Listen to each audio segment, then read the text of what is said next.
You're with the Sherman Report, daily news commentary available at Apple Podcasts, Spotify, with video posted on YouTube and Facebook.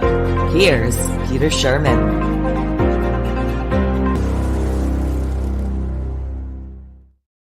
Have you ever had occasion to feel that your own country was being run by people who believe their values override your values, where their public statements not only embarrass you, but make you feel that you are a lesser person? I have video today of our Foreign Affairs Minister speaking at the United Nations. Melanie Joly is in the wrong job. Justin Trudeau ought to be ashamed to have allowed this woman to speak in public on behalf of Canada. But I don't think he does feel that way, and that's why we need an election that relegates Joly, Trudeau, and their colleagues to the dustbin of history. Stay tuned for more. As you know, there has been a terrible disaster in the Florida area running right up through the Carolinas. People's homes, in the worst cases, have been simply shattered and washed away. In better situations, though not good ones, residents are on the receiving end of insurance payouts, if they're lucky enough to have insurance, and they will try to rebuild. Why is it that the Democratic candidate for president insists on turning this hideous situation into a racial or financial divide? I get the impression that if you're black and poor, she thinks you somehow deserve more than if you earn a living and are white. I see no difference any more than the storm did. If it blew your house away, you just need help. The storm didn't stop at each door and decide whether it should inflict damage based on elements that have nothing to do with the events of nature. And finally, Lisa McLeod, MPP and soon to be just Lisa McLeod, and a regular on the Sherman Report, drops by for a visit and some opinion. That and more coming up. Back in a moment. You're with the Sherman Report, daily news commentary available at Apple Podcasts, Spotify, with video posted on YouTube and Facebook. Here's Peter Sherman.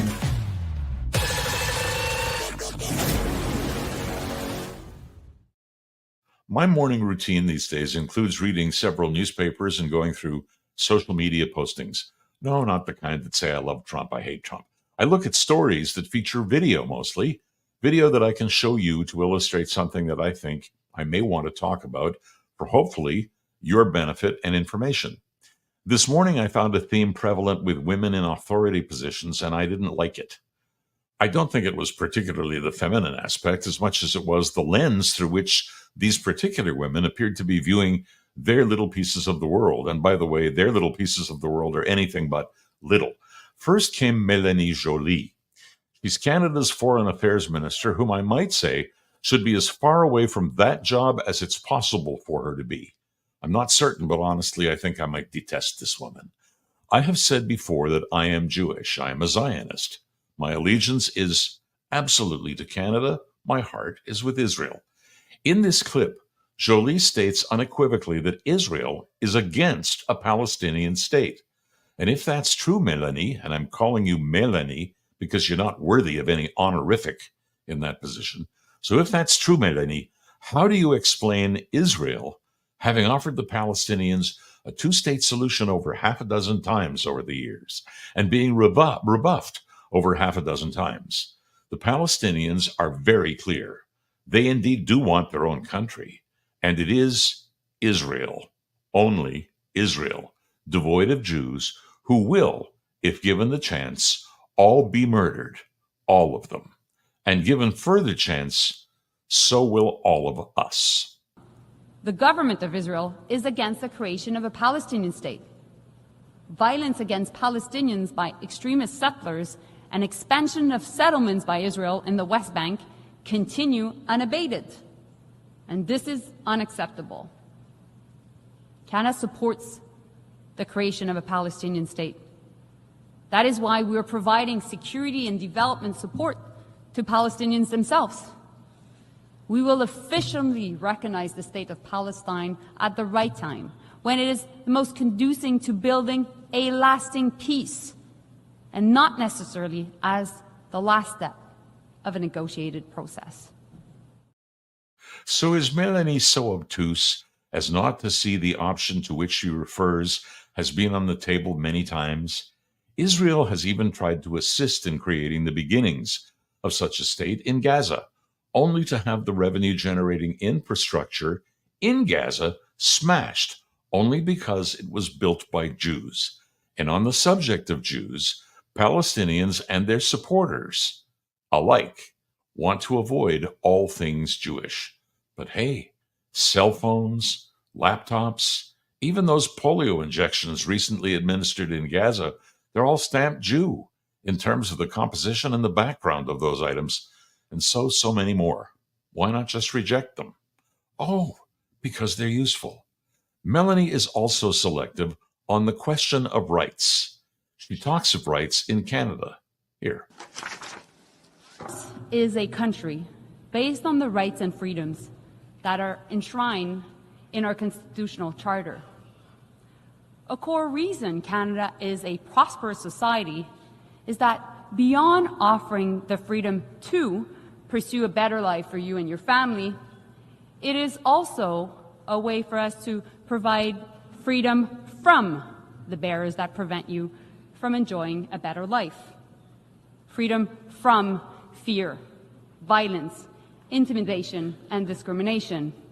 Freedoms that foster a sense of inclusivity and belonging. Freedom that protects the vulnerable and builds stronger communities. Far too often, though, some of the loudest voices claiming to speak for freedom are the ones trying to redefine that word for their own purposes. They claim freedom as an excuse to do as they wish without any regard for the freedoms of others. This is certainly not how we should define freedom. They hide behind the word to tell us everything is broken, to spread disinformation and parrot the lines fed to them by those who wish to interfere in our elections and undermine our democracy. They weaponize the term freedom to further marginalize those in the most vulnerable situations, to justify spreading hate, and even deny people their right to make choices about their own bodies, including limits on reproductive rights. At the end of the day, through all of the noise, what they really mean to say is freedom for some, not freedom for all. Often, the people who claim to speak for freedom are the same people who want the government to decide who people can love, who they are, or even what they can wear. What is she talking about? Rights and freedoms as enshrined in our charter? Where are my freedoms? If I'm so free in Canada, why am I going to a synagogue on Thursday to celebrate the Jewish New Year as armed guards check my entry documents and paid security encircles the building and cameras dot the roof looking for intruders who might want to harm me and all others present? Because I'm not free to speak or worship as I please in the country, Melanie. Not right now. You are tacitly responsible because you, by your silence, make Palestinian flags and bullhorns and shouting from the river to the sea, Palestine will be free, 100% okay. That happened yet again in just the past week in an area of Ottawa, housing a Jewish old people's residence, restaurants, and businesses operated by Jews. Can you imagine the terror in some of those aged human beings hearing that outside their windows? Some of those people come from a time where another country allowed that and worse. Shame on you. We, Canada, offer sanctuary to Gazan refugees, the only country on the entire planet that does that. The more your government allows it, unlike every single other government in the world, the more perilous for Jewish people yet again. Liberals once welcomed Jews into their ranks, and they came. Jews used to vote most exclusively liberal, despite the tragedy post-World War II when the MV St. Louis appeared on our shores carrying 900 Jewish refugees looking for a place to live. They wouldn't let the boat dock. The Liberal immigration minister in the Mackenzie King government, when asked how many Jews Canada would accept, responded famously, "None is too many." My own dad spent 4 years imprisoned in a work camp in rural Quebec, for the crime of holding a German passport. Yes, he was born German, all right. Yes, he left before the Nazis could begin mass exterminations of Jews. And yes, his parents, my grandparents, were gassed in a place called Treblinka. My father went to England for refuge with family there, but when the war went poorly, he was forcibly deported to Canada in a 3-ship convoy. 2 of the 3 ships were sunk by German U-boats. 1 survived, and he was on that one. But when it docked at Quebec City, he was bussed to what would become his home for the next 4 years, as he was assigned to work in a sawmill. He, a young man trained in dentistry. And I tell this story because when he was liberated at the war's end, he developed a strong love for Canada and never ever voted any other way than liberal. That's my background, but I don't share my father's liberal orientation. You and Justin Trudeau have stood by watching Canadian Jews en masse shift their allegiance as your party shifted its allegiance. It was only ever about votes, wasn't it? When you spoke of Canada, the rights and freedoms to which you referred were and are there for all of us. For all of us. You have not used them to protect me from intimidation, from fear, from discrimination. I have experienced all of those things over the past year, and I will again this week. As further proof of your devil-may-care attitude towards discernible groups, your not so thinly veiled references in your talk to those who would vote conservative are noted as well. Conservatives are not racists. They're not people who would deny rights or conveniently look the other way when mine are trampled. And in case you missed it, you can just plug Pierre Poilievre's name right into the part of Melanie's speech that suggests there are those who would remove people's rights. Slick, she thinks. No, actually, it's pretty sleazy. And for those reasons, if none other, and there are so many others, I will vote conservative, as will, I believe, most Canadian Jews. That election cannot come soon enough. Back in a moment.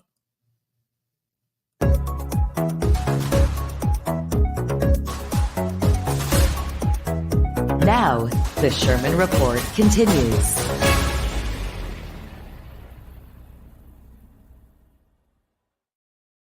Continuing on in a similar vein or with a similar theme, Vice President Kamala Harris, you remember her? She wants to be president? God forbid. She has taken an interest in the flooding and the mayhem brought about by Hurricane Helene, which she should have done. It's her job. Is her interest political, or is it to legitimately assist injured people, hurt in every way by the wrath of nature, something they had no part in bringing about? Do you think that people should receive assistance on the basis of their background, or their race, or their color? I hope not. The only way to deal with assisting people hurt in a universal act of nature is based on need. But if you're Kamala, another person who deserves no honorifics, it's an opportunity to bring those irrelevant items into play so she can highlight what a woman she is in caring for the plain old common folks. Here's a clip. It is our lowest income communities and our communities of color that are most impacted by these extreme conditions and impacted by issues that are not of their own making. And so absolutely. And so we have to address this in a way that is about giving resources based on equity, understanding that we fight for equality, but we also need to fight for equity, understanding not everyone starts out at the same place. And if we want people to be in an equal place, sometimes we have to take into account those disparities and do that work. I've heard Kamala speak about equity versus equality before. There is something in that statement that does carry an element of truth, I grant you. Suppose a guy's from a rich family. Well, let's let him into Yale. Suppose a gal is from a rich family. Let's let her into acting or fashion school. They tried that one and failed. Now American post-secondary institutions try to grant entry to the most deserving students. You got a 4.0 grade point average, perfect marks in your SATs, you get to go. You didn't? Okay, then go to a state university or a trade school. I like to think that we are all equal. We aren't. But the fact that we aren't is shown very clearly in Kamala's own story. She keeps telling it. Her mom was single. She had to save and save to buy a little house, and on and on and on. But who is running for president today? That mother's daughter is who. How did she do it? Did someone come along and plunk her into the top echelon of politics because of equity versus equality? I don't think so. We have many problems to solve today in our world. How Kamala frames the equity versus equality issue is nothing short of reverse discrimination. If you paid your taxes, sustained a disaster due to nature, are subject to government aid as a result, your color and your religion and how you speak or look has absolutely nothing to do with it. Here's one more Kamala clip.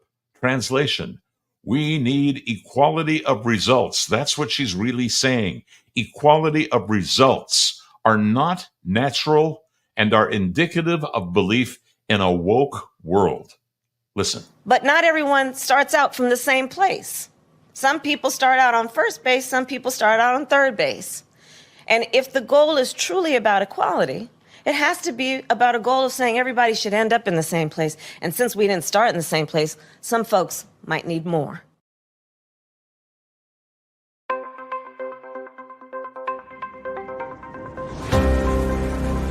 You're with the Sherman Report, daily news commentary, live at 5 p.m. Video version live at X, YouTube, and Facebook.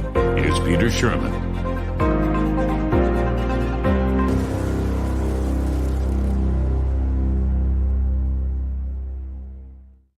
Well, you know, this is one of my favorite times of the week. Interestingly, in this show, I've talked almost exclusively about women in politics. Women in politics should be just as prevalent as men in politics, and thank goodness we're moving in that direction. Some of them you don't want just the same as some men you don't want. There's one that you do, and her name is Lisa McLeod, and thank goodness she's a regular here, a good friend of mine, an MPP, but who will cease being an MPP at the next election in the province of Ontario, and a former minister twice in the Ford cabinet. Good to see you, Lisa. Oh, great to see you too. I hope everything's going well, Peter. Everything's just fine. Thank you so much. Good. I want to dig right into this because there's so much to talk about. Kamala Harris, we see a lot of her these days. She's been saying that we need to look at equity over equality. And those words are very important. Equity over equality. And she more or less repeats this phrase every chance she gets. And the most recent time that I heard her say it was actually in news clips this morning in connection with how assistance winds up being doled out for Hurricane Helene damage. I didn't understand it, but she went on and she explained it to me. She refers to people of color, poorer people, etc., and how they should be, I won't use the term prioritized because she didn't, but she puts them first because of equity trumping equality. Didn't everybody get hit by the hurricane where they got hit by the hurricane in the same way? I think so. Does the hurricane know the difference, or do wealthy people get hit too? Equity versus equality, she calls it. Isn't that equality of results in effect? And isn't equality of results just what it is that the woke people talk about? I mean, they want equality of results. There are never equality of results. We're either all equal, or maybe I should become a doctor tomorrow because, hell, I must be equal to a doctor. Or maybe I should become a commercial pilot because I flew little airplanes. Maybe I can fly big ones. This is not my calling. So should my income be topped up for equity reasons? I mean, the whole thing makes no sense to me. Yeah, look, you're right. I mean, what she's talking about, equality or equity, is really no difference between the two words socialism and communism. Like, come on. I think that we want to make sure that there are needs-based responses to crisis. I think that people would certainly recognize that if my home or your home were hit by a hurricane, or in the case of where I live, a tornado which touched down in my backyard a year ago, we know that we're of greater means, and therefore I don't think we necessarily need government assistance right away, if at all. And there are people that live in more difficult circumstances, and they should be priorities. That is for sure. I don't think that we do that, though, based on the color of someone's skin, based on their religion, based on their gender. I think we base it on the needs of the individual. And I grew up in a small town in Glasgow, Nova Scotia, rural Nova Scotia. There's no big government there. And we have done so much disservice with big government trying to take over what communities and churches and mosques and synagogues and food cupboards and the dignity that a community can give rather than a government. And, she seems to be doing more of the same. I think that she is benefiting right now from being the anti-Trump, and that's why her numbers are high. But if you listen to her, she's almost as liberal as a Trudeau cabinet minister. And that's quite scary because, we've seen what they've done to our country. I think she's prepared to do the same to hers. Well, this is a conversation for another day, but, you say liberal and I say liberal and we throw it around easily. But liberals who I'm speaking to say, no, I'm a liberal. That party is no longer liberal. Yeah. And they're right. I think it's left with the NDP. But in the limited time we got, let me just kind of slide over. In fact, we're into politics. We talked last week, you and I, about the Bloc's demands for supporting Trudeau. Today, there was a Toronto Star op-ed piece from, believe it or not, a Star employee who wrote it. And I'm going to quote from it because I think it is so telling. I don't want an OAS top-up. I have money. Professor Ian Lee from Sprott School of Business, you know him, Sprott Carleton, he says that old people have the bucks. Statesman says that 65 to 74 year cohort controls the money supply in Canada. 6% are poor versus 11% in all other age groups combined. So my question becomes, why is the Bloc doing this if people of that age group in that cohort say, hell, give it to the kids or whatever it is. Why are you topping us up? Help somebody poor, whatever it happens to be. I don't get it. Well, I mean, it's a logical next question previous to the one that we just had. It's basically suggesting every old person in their terms is wealthy. And so let's start backwards with Ian Lee. Ian's probably right that there is greater wealth in the older generations. That's because, and we all know this, there is a real challenge for children my age and a little bit older. And Victoria is almost 20. And you're looking at that and going, how are they going to afford to buy a house? How are they going to maintain a car? How are they ever going to have a child based on the income that they have and the cost that they do have? So yes, I do see that argument.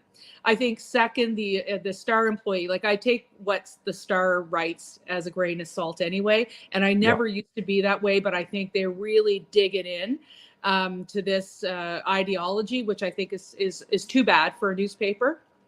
But let me flip it on its head. A wealthy senior in downtown Toronto is a hell of a lot different than a senior living in a rural community in one of the smaller provinces. And I'll take my mother as an example, and she's not wealthy, and she could probably use that top up. She has to pay for her own medications, no medical plan, no pension plan there. And she's on her own because my father died 16 years ago. So I say that. The third point, and we'll go back to the very beginning of this with the Bloc, they have always had a schizophrenic policy position. It wasn't too long ago you and I were on here and they were trying to save the Trudeau Liberals, and 2 or 3 weeks later they're trying to take them down. Yeah. I think it's unfortunate that they hold a bit of a balance of power. But I think that they're largely ignorable. Like, I think if that's even a word, I just wouldn't pay too much mind to them anymore unless the NDP are going to work with them. Well, here's the thing on this. If you really want to, if you're the Bloc and you say, I'll give you my support, and you want to put the support where it's merited, why don't you say, I want you to look at the 65 to 74-year-olds who are on the tax rolls or on the welfare rolls, but who are registered anywhere, which presumably is everybody, and look at the income level and top up the people who need the top up on the basis of what they're making. Or if you don't want to do that, you want to hold them to some other standard. We're dealing with private members' bills anyway. Put one through that you demand be adopted that says we're going to allocate X amount of dollars to anybody who's buying their very first house to try to help people move along in that area and to move along on the issue of building affordable housing. There are so many things that you could do. I think the Bloc is being obtuse, and I think the Liberals are just scratching their heads saying, what is it exactly that you're asking for? Because we don't get it. Yeah, I mean, the Liberals are so embarrassing. If you see Melanie Joly this week at the United Nations, like it was a weak point for Canadian politics and international affairs. But I just go back to your first question about Kamala Harris and the equity and equality issue. It really is about needs-based, and it should be looked at as such. And if we can help seniors that are low income, or we can assist young people in getting their first home, those should be the policies that we put forward. And they may be patchwork at the moment, but our economy is in a logjam, and that's a challenge. Okay. There was a poll by Leger published in this morning's National Post. 47%. This goes to the issue of Reconciliation Day, Truth and Reconciliation Day, which was yesterday. So 47% of Canadians do not believe that they are colonists. 23% do believe that they are colonists, I should say we, and 30% say they don't know. Leger did the poll. So the poll's commissioner, which is the Association of Canadian Studies, classifies the whole thing in the sense that we classify ourselves as either Indigenous or settler colonists. Those are the two choices. The younger you are, the less you are likely to feel as if you're a settler colonist. The older people show a higher percentage of yes numbers. First of all, Lisa, do you feel like a colonist? Well, no, I don't. And I'm actually surprised by the numbers. I figured they'd be inverse. I think it's just another area where the Liberals want to divide us, or the woke want to divide us. They want to open our borders, but call everybody settlers. It's just ridiculous. You know what? A Canadian is a Canadian is a Canadian, and we should be thinking that way. We should definitely be recognizing the challenges of the problems in the residential schools, and certainly the treatment by governments toward the Indigenous communities. And we should be celebrating their contributions. And I'm very proud of Salma Makwa, who is a New Democrat member of our assembly, became the first Indigenous speaker in the legislature, and just this week called for the Truth and Reconciliation Day to be a statutory holiday in the province of Ontario. I agree with him. I texted him and I said I support him and how I can best support him. But in terms of this divisive issue, my family came here in 1773. I guess they were settlers. Am I? No. Did they steal anybody's land? No. In fact, I'm sure that over the years, governments decided to take other people's. And again, I think this is an unnecessary divisive debate. Where it pits one Canadian group against another Canadian group. And I just don't believe in that. I believe we're all Canadians under the law, under the tax code. And at the end of the day, if a storm hits, it hits all of us. Well, let it be noted at this point that Lisa McLeod and Peter Sherman do not believe that there are different types of Canadians. We're all Canadians. We're bad or we're good. We're right or we're wrong. But we have one thing in common. We're Canadians. Yeah, we've got that red flag, that red and white flag, that big maple leaf. I'll salute that anytime. This is continuing in the same vein, but this is not Salma Makwa, who I actually have spoken to many times, and I have great respect for him. This is Leah Gazan, who is a member of Parliament from the Winnipeg area, and she sits, of course, in the House of Commons, and she's still front page news. She has a private member's bill. It's called C-413, and it prescribes up to 2 years in prison for condoning, denying, downplaying, or justifying the Indian residential school system in Canada. I'm going to tell you something. I know that there was a residential school system, and I don't take any pride in the history, that part of the history of our country, but I have about zero time for this bill because It's basically thought control. And personally, I think residential schools were a stain on the reputation of Canada. But thought control is not a justifiable offense. And if it were, I'd have been in a slammer for 50 years, Lisa, because of all the impure thoughts I've had throughout my life. I don't mean to make a joke out of this. No, Where do you fall on this? It's a tough one because, first of all, you and I both know residential schools existed, and we know that there were atrocities in those residential schools that hurt young people, young children, who were Indigenous. And that breaks my heart, and I've been to ruins of them. And yesterday I was in Toronto and then later in the day here at home in Ottawa, and I was watching people with their orange shirts on, and I thought that was great. As I mentioned, I support Solomon Makwa. The second thing is, a private member should be doing stuff like this, bringing attention to issues that they're passionate about to create, in our case, a provincial, maybe national conversation, in her case, a national conversation. And I fully support her right to create that dialogue, and I think that it's important. Now, do I think that it should be jail time? First of all, you would have to be an idiot not to acknowledge the fact that this happened. Second, when we look at something like 2 years in prison for being a denier, I mean, we're in Holocaust territory. There's all kinds of deniers. They don't go to jail. They just talk. Yeah. So, I mean, I think that as well-intentioned as this legislation is, I don't think it takes into consideration the legal and historical context. But that's not her job. Yes, she's a lawmaker, but she should be a provocative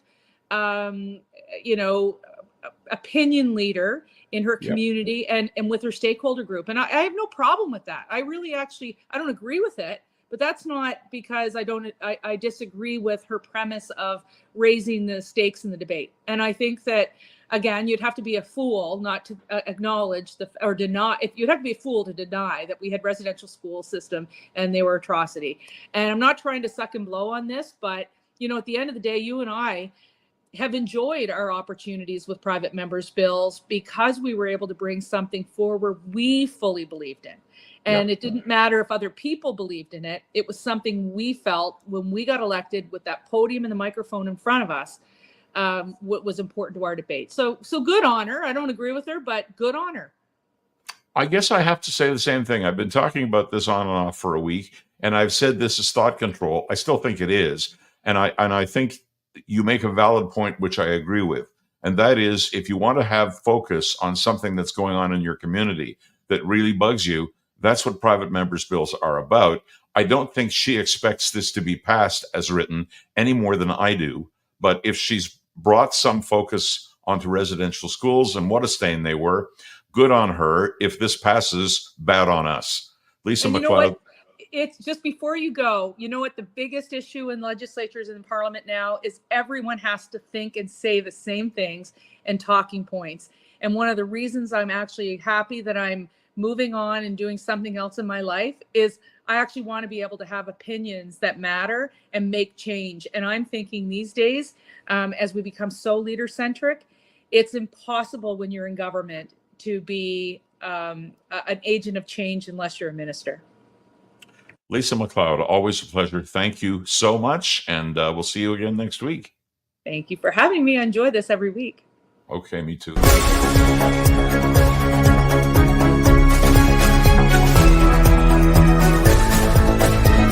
The Sherman Report, available on Apple Podcasts, Spotify,